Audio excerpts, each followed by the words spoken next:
sa mapayapang pagmarsya ang protesta kahapon ng mga rallyista September 21.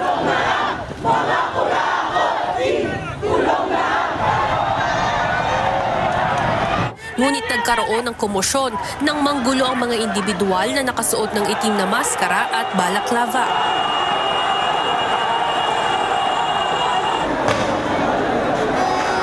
Binato ng mga ito ang mga riot police ng Manila Police District.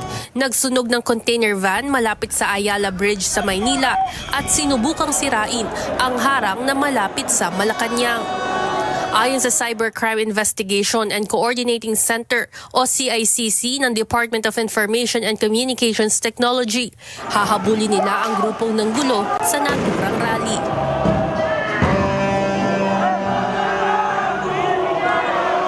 Requesting our media friends for the footages of the Menjola rally which resulted in violence.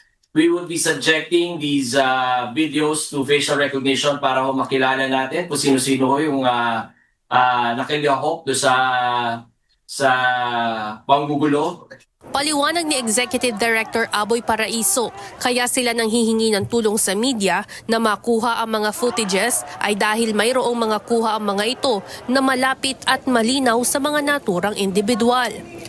May kapasidad naman anya ang DICT para sa facial recognition na hindi naman lalabat sa data privacy rights ng mga ito dahil gagamitin ang footages para sa exercise of police power at iba pang lehitimong tungkulin ng pamahalaan.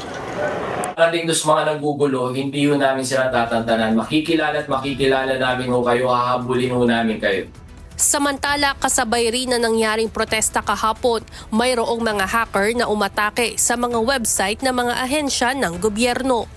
Ayon sa tala ng CICC, as of September 21, 23 national agency websites ang nakatanggap ng threat, habang 6 na national agency at 13 local government unit websites ang na-penetrate at sinubukang i-deface o baguhin ang itsura. Kasama sa mga national agencies ay ang Department of Budget and Management, Department of Public Works and Highways, Bureau of Treasury, Bureau of Customs, Department of Education Region 9 at Department of Education Pagadian City. Meron po tayong mga defacement sa mga websites at meron din pong infiltration sa mga websites na to. May mga traffic na and also yung distributed denial of service attacks. So marami pong kinds of attacks na sinasuffer ang ating mga government agencies.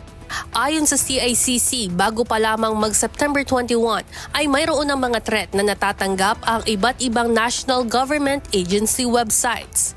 Kinukumpirma pa ng ahensya kung aling grupo ang may pakana nito, ngunit mayroon anilang mga hacker ang dumalo rin sa protesta kahapon.